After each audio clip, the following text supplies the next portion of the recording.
Bonjour, on est le 14 avril. Il s'est écoulé un petit peu plus d'un mois depuis le dernier vlog. Vous allez voir, ça a pas mal évolué. Malgré tout, le climat, enfin le temps n'a pas été trop avec nous. Pour préparer ce vlog-là, je me suis amusé à regarder le vlog de l'année dernière qui correspond à la même période. Donc c'est le vlog numéro 3. Et effectivement, il y a vraiment des différences. Ça s'explique du fait que, en fait, on a eu, si en février, on a eu une période de chaleur, au février ou mars, je ne sais plus, début mars peut-être, une période de chaleur assez importante, du beau temps et tout ça, et bien depuis, on a eu des gelées fortes le matin. Il y a même une fois, il y a eu -6, -6, -7. Je vous montrerai, j'avais eu des dégâts dans la serre. Et bon, et en plus, par-dessus tout ça, on a eu très peu de pluie. C'est-à-dire que pendant 4 semaines, on n'a pas eu d'eau. Et ça, au printemps, c'est vraiment pas commun. Enfin, c'est pas commun, ça arrive, mais c'est pas terrible. Donc là, aujourd'hui, nous sommes mercredi. Le week-end dernier, il n'y a pas eu de soleil. Malgré tout, il y a eu du beau temps. Pas du beau temps pour un jardinier comme moi, parce qu'il a plu. Et ça faisait longtemps qu'il n'avait pas plu. Et on a eu plus de 25 mm d'eau. Et ça a fait un bien fou au jardin. Allez, on commence tout de suite la petite visite. Alors les fruitiers, là les poiriers, bon il y a des fleurs, mais il y en a vachement moins que l'année dernière. Alors après ça veut rien dire, hein. Peut-être que malgré tout on aura ce qu'il faut en poire. J'ai eu très peur pour les fleurs de poirier et les fleurs de fruitiers en général à cause du gel. Il semblerait, que ça n'a pas eu de conséquences sur les fleurs. Là vous voyez un beau bouquet qui n'est pas gelé.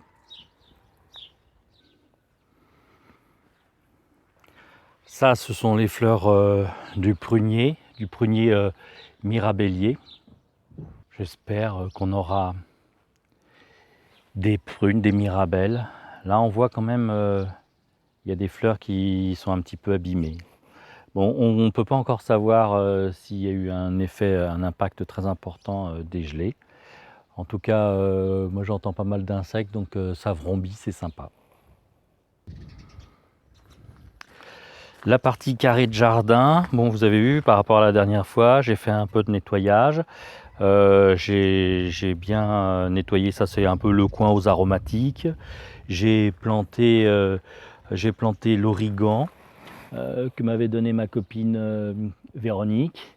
À côté, donc là l'origan est ici. Ici c'est de la sarriette. Et ces herbes condimentaires, elles me servent pour faire en gros des herbes de Provence. Dans ce carré d'aromatique, il y a notamment du thym. Et cet hiver, en fin d'hiver, on a eu un gros froid et de la neige. Et là, ça c'est le thym commun, donc lui, il n'y a pas de problème. Mais le thym citron, eh bien, il était tout grillé, donc je l'ai rabattu. J'ai l'impression qu'il y a une petite pousse là, mais c'est vraiment pas dément. Bon, heureusement, je ne sais pas si vous vous rappelez, mais on va le voir tout à l'heure dans la serre, j'avais fait des boutures de thym cet automne, et du coup, ça m'a sauvé. J'ai une roue de secours. J'ai des godets de thym citron que je vais pouvoir replanter là. Voilà, sur les autres carrés, rien de bien nouveau. Celui-ci est prêt à être semé. Je pense que je vais faire un semis de radis ou d'épinards, je ne sais pas. Je pense plutôt de radis. Voilà, le carré avec les mâches, ça se termine. Je vais en laisser une partie et je pense que je vais planter entre les mâches pour la laisser fleurir. Voilà, donc bon, bientôt je vais remplir tous ces carrés là. J'ai aussi j'ai un projet, je ne sais pas si je vais réussir à le mener à bien, mais j'avais envie de rehausser les carrés pour qu'il soit moins haut, pour que ce soit plus pratique à cultiver. Alors, je pensais commencer par ceux du fond comme ça. Là actuellement ils font 20 cm de haut et je voudrais les relever à 60 cm. Donc c'est des planches de 20 cm, hein, voilà, faites le calcul vous-même, on remonte. Et puis j'ai vu dans une vidéo de Damien Decazes, il faisait un truc intéressant et il grillageait le fond et ça évite d'avoir des rongeurs tels que les campagnols. Et ça serait pas mal parce que ça permettrait d'avoir des cultures protégées des campagnols, donc les cultures racines, carottes, betteraves, radis, navets, parce que des fois j'ai eu des gros dégâts. Les campagnols, ils viennent par le dessous et ils mangent les racines et bah, ça défonce tout. Maintenant la serre. Alors, bah, vous avez vu, je l'ai aménagé. Donc, comme les années précédentes, j'ai amené ce que moi j'appelle là ça, la table de culture et le châssis. Sinon, il n'y a pas grand chose, enfin si quand même, il y a quelques petits trucs dans la serre. J'ai fait des petits semis, je vais vous montrer ça. Il reste encore des moutardes chinoises. Voilà. Donc, les châssis. Là, ce que vous voyez là, ça c'est une couverture. Et en fait, il fait tellement froid le matin, il y a de telles gelées que je pose une couverture sur le châssis pour protéger. Et l'autre jour, malgré la couverture, j'ai des plants qui ont gelé. Voilà, donc là, il y a du monde là-dessous. Je vais vous montrer ça en détail. Allez, on va ouvrir. Voilà. Cette année, j'ai essayé de me calmer un petit peu, de ne pas semer trop tôt, parce que l'année dernière, en fait, bah, j'ai eu un peu des déboires. Au moment où il fallait planter, bah, il y avait des gelées, si bien que bah, j'ai pas pu planter tout de suite. Et puis après, bah, les plantes, elles traînent dans leur godet, que ce soit les tomates ou tout ce qui est cucurbitacées. Et bah, au bout d'un moment, il y a plus le terreau qu'il y a dans le godet n'est plus suffisant pour l'alimenter, ça jaunit, ça bloque un peu la plante et quand on la met dehors, quand on la plante, eh bien ça met du temps à pousser, à redémarrer. Donc j'ai essayé de me contrôler, ça n'a pas été facile, mais je fais des efforts. Alors pour commencer, là j'ai semé pardon, des courgettes. C'est des courgettes rondes de Nice. Alors celles-ci, elles sont assez avancées. Elles sont là pour être mises dans la terre. Mais je n'ai pas encore semé les courgettes pour mettre dehors. Parce que tout ce qui est cucurbitacées, donc courgettes, potirons, potimarrons, tout ça, il faut les semer environ 4 semaines avant de les mettre dehors. Donc vous regardez, chez nous, là, ici, nous on est en Normandie, souvent jusqu'à la mi-mai, on a des risques de gelée ou de refroidissement. Donc on compte en général la mi-mai, donc on revient en arrière et on fait 4 semaines en arrière et ça nous donne la semaine à laquelle il faut semer. Donc ça va bientôt venir, hein. J'ai fait quand même d'autres cucurbitacées, j'ai fait ça là, c'est des concombres. Ce sont des concombres et les concombres, c'est un petit peu long à venir par rapport à des courgettes. Et puis de toute façon, eux, ils sont destinés pour être plantés dans la serre. Alors là, on a des tomates. Donc j'avais fait un semis de tomates. Ce sont des tomates marmandes. Elles sont destinées pour être mises dans la serre et j'aime bien cette variété-là. C'est une variété précoce. J'avais repiqué, donc là j'en ai 40 repiqués. J'utiliserai pas les 40, hein, mais ça me permet éventuellement de donner à des amis, à d'autres amis jardiniers. Et en plus, j'avais eu quand même un peu la main lourde sur le semis parce que vous voyez, ça c'est ce qui me reste en fait de plantes. J'ai pas pu me résoudre à les jeter, alors je les ai mises dans un pot. Bon, j'ai bien fait parce que comme je vous ai dit, il y a un matin, il avait gelé très fort et malgré tout, j'ai eu des pieds, je sais pas, j'ai dû perdre une trentaine de pieds de tomates congelées. Donc j'ai pu les remplacer. J'ai fait des semis de salade que j'ai repiqués. Donc ici, la fameuse cressonnette du Maroc. Bah tiens, je vais vous montrer à quoi ça ressemble quand c'est grand. Donc voilà un plan adulte. Et oh, tiens, je suis en train de découvrir un truc là. Tenez, regardez, vous voyez là? Là, il y a un trou. Il y a un trou, il y a une bestiole qui vient là. Je pense que c'est un rat et il vient me bouffer mon persil.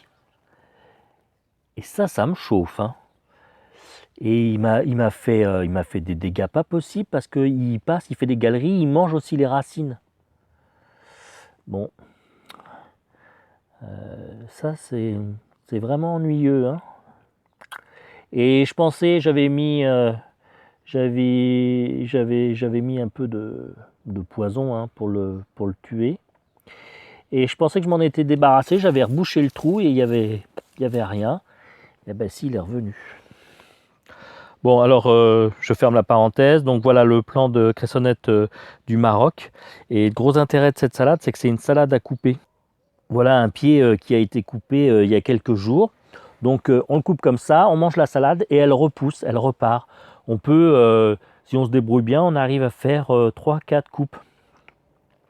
Et moi j'aime bien cette salade là parce que ça permet soit d'en prendre un petit peu quand on n'en veut pas beaucoup, soit ça fait ça fait la soudure entre deux planches de salade qui sont à venir.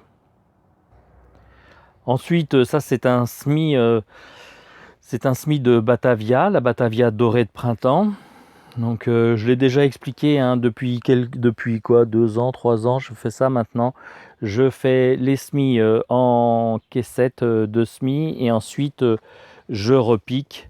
Je repique comme ça en petits godets et c'est plus pratique. Si je suis pas prêt à planter, je les mets de côté, elles patientent.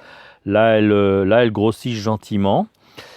Euh, on a encore du froid, donc j'ai dit on est mercredi, jusqu'à samedi matin on a du froid d'annoncer et après ça va se calmer. Donc à partir de ce moment-là, je vais les sortir du châssis et je vais les poser comme ça là sur cette plate-bande pour qu'elles s'endurcissent un petit peu au froid, qu'elles deviennent un peu plus épaisses. J'en planterai dans la serre et puis alors j'en mettrai aussi dehors. L'avantage d'avoir la serre et dehors, eh bien, c'est que ça échelonne un petit peu la récolte. Voilà, sinon, ici, c'est un semis d'œillet d'Inde jaune. Je n'avais pas d'œillet d'Inde jaune et j'en voulais, donc j'ai semé.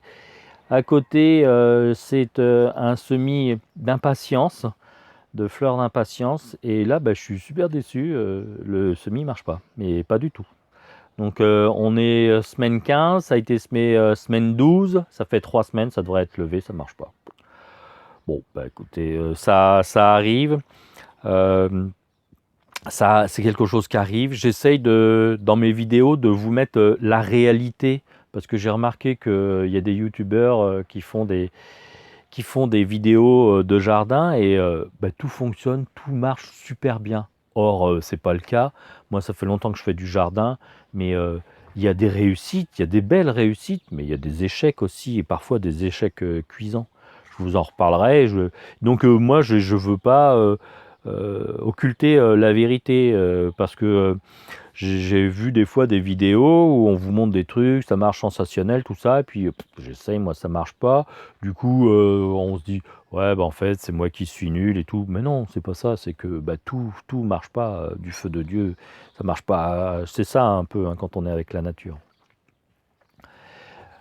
Là, ici, ces petits godets là, c'est là juste au centre, hein. C'est du basilic. C'est du basilic. Alors je l'ai fait de bonne heure. Je l'ai vraiment fait de bonne heure. Et c'est un petit peu un pari, hein, quand même, parce que le basilic en dessous de 10 degrés, il aime pas et ça le fait noircir. Il a bien poussé, là il fait un petit peu, il fait pas la tête, mais je pense que les petits coups de froid, ça l'a un peu calmé.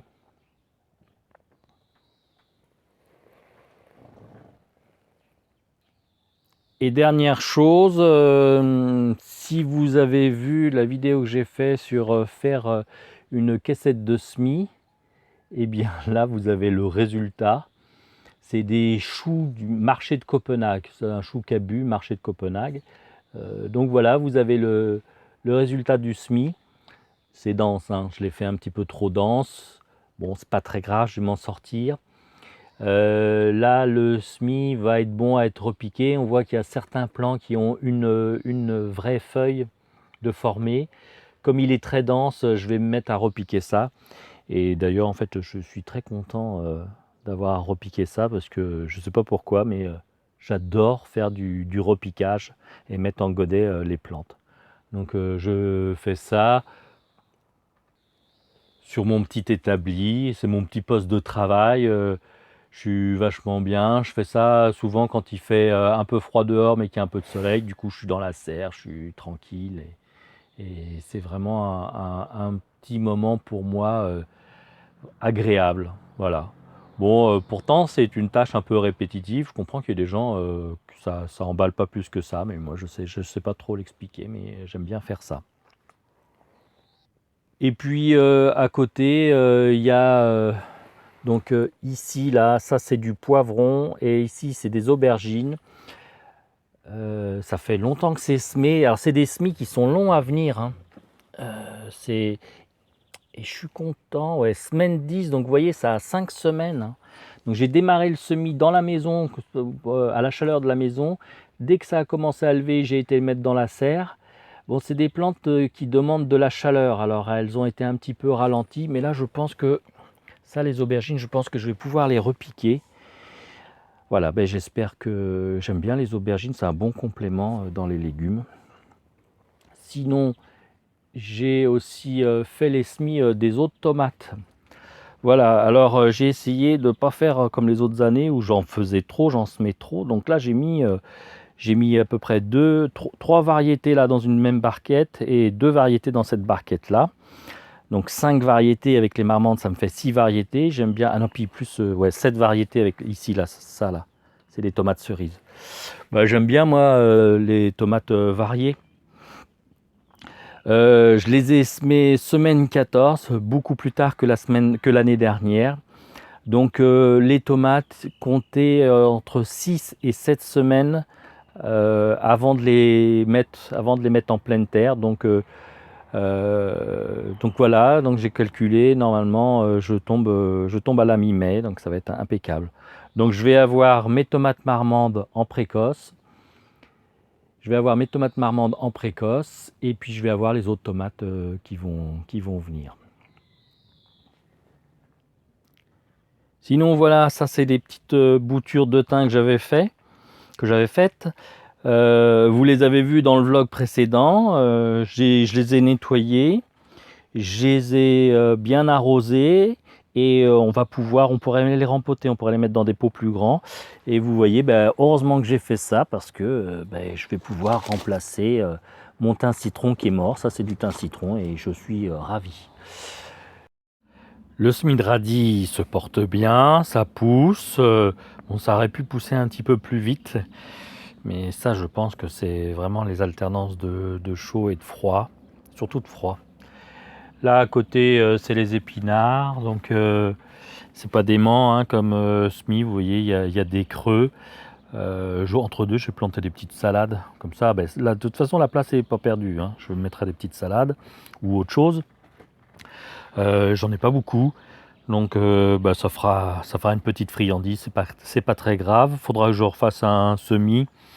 À mon avis, la graine n'était pas d'excellente qualité.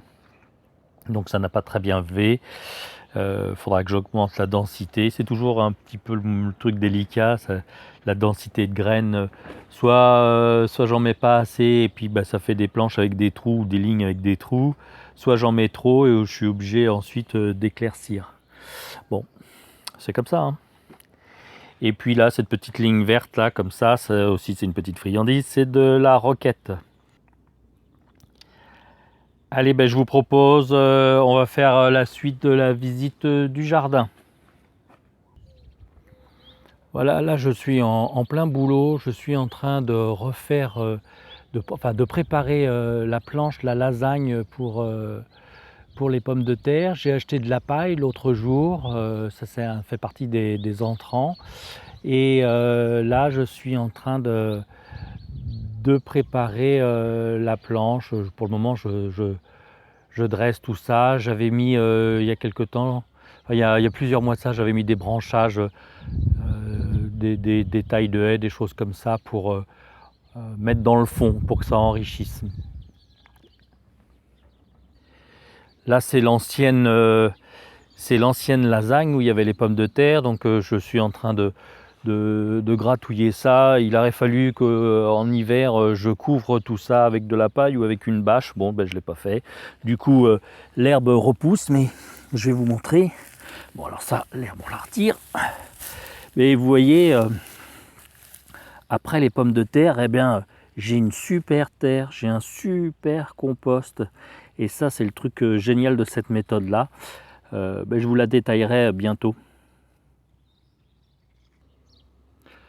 Bon, allez, on va voir la suite du jardin. L'autre partie du jardin, je vais vous expliquer ce que j'ai fait. Bien, le pommier qui était tombé, qui était mort, là, je vous avais montré, eh bien, je l'ai débité. C'est pas complètement perdu, hein. Je vais utiliser son bois pour chauffer.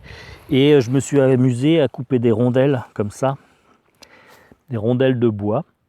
Je vais poncer ça et ça fera une planche à découper ou un dessous de plat. J'en ai plusieurs, j'en ai profité, j'ai trouvé ça sympa, puis je trouve que le bois est joli. Sinon, je laisse la souche ici. On voit la souche, elle a été attaquée par il y a des larves, des insectes qui se sont mis là-dedans. Donc pour maintenir la biodiversité dans le jardin, je la laisse là, je la laisse pourrir. Il y a des larves qui sont dedans, il y a des oiseaux qui viennent les manger. Voilà, le cycle est bouclé. Ensuite, on a fait du nettoyage. Donc ça, c'était la plate-bande que j'avais fait l'année dernière pour les fraisiers. Et bah, vous pouvez constater que les fraisiers, il n'en reste pas beaucoup, hein. 13 sur 60 plants mis. Donc voilà, ça fait partie aussi d'un des échecs. C'est dû en grande partie à la sécheresse qu'on a eue l'année dernière. Voilà, je m'en suis pas bien... Et puis il y a de ma faute aussi, hein, pas que la sécheresse, mais ben, j'ai pas bien surveillé et puis ben, ils ont eu soif et puis ils ont crevé au fur et à mesure. La reprise a été mauvaise, voilà. Bon, c'est pas grave. Toujours est-il que on a nettoyé la planche, on a tout gratouillé et puis j'ai mis en paillage de la paillette de lin. Donc là, voilà, après avoir bien nettoyé, comme il avait plu, c'était facile à faire. Et donc je pose de la paillette de lin. Alors ça pourrait être de la paille, hein, c'est le paillage que j'ai sous la main. Et ça va maintenir le sol sans les mauvaises herbes, ça va maintenir l'humidité. Et j'ai recommandé des fraisiers, parce que je suis têtu et que j'aime bien les fraises. Donc j'ai recommandé 60 plants, je pense que je vais les recevoir la semaine prochaine. Voilà, ici cette petite planche, bah, c'est pareil. Bon là, ce qui a bien marché, ça, c'est des poireaux perpétuels. Les poireaux, c'est un petit poireau qui est vivace. Et donc on le plante une fois et il pousse. Alors ça fait pas des gros poireaux, on va pas, mais c'est plus de niveau condimentaire. Et là, j'avais planté des artichauts, des semis d'artichauts que j'avais fait.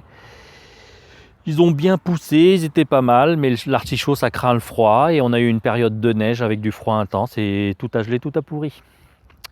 Bon, ben c'est comme ça. On recommencera, on recommencera. Parce que ben, j'aimerais bien avoir des artichauts, j'aime les artichauts. Et là, ben, c'est les deux lignes que vous voyez devant nous, ce sont les asperges. Donc il y avait des asperges qui étaient plantées depuis plusieurs années, qui donnent. On en a déjà mangé un petit peu, enfin 2. Et puis l'année dernière j'en ai planté, il fallait faire les buttes de terre. Alors j'avais pas des masses de terre et normalement en plus l'asperge pousse dans un sol sablonneux. Donc j'ai été chez le marchand de matériaux, j'ai acheté une remorque de sable que j'ai mélangé à du compost et un peu de terre. Et puis j'ai fait les buttes de terre et j'ai ajouté la paillette de lin. Et puis on termine là sur la planche de rhubarbe. Je l'ai désherbé, paillé et j'ai remis des pieds de rhubarbe, des tout jeunes pieds de rhubarbe là où il y avait des trous. Voilà, ben, maintenant il n'y a plus qu'à la laisser pousser la rhubarbe, à entretenir de temps en temps, à retirer les mauvaises herbes, mais le paillage m'aide grandement. Voilà, ce vlog jardin est fini. On termine en compagnie des abeilles qui sont en plein boulot. Écoutez, j'espère que ça vous plaît toujours. Si vous voulez voir l'évolution entre deux vidéos, vous pouvez me suivre sur mon compte Instagram, Les Jardins de Lulu en Normandie. J'y poste des photos, des petits moments comme ça, et ça vous permet de voir entre deux vidéos comment ça pousse dans le jardin. Je vous dis au revoir et à très bientôt.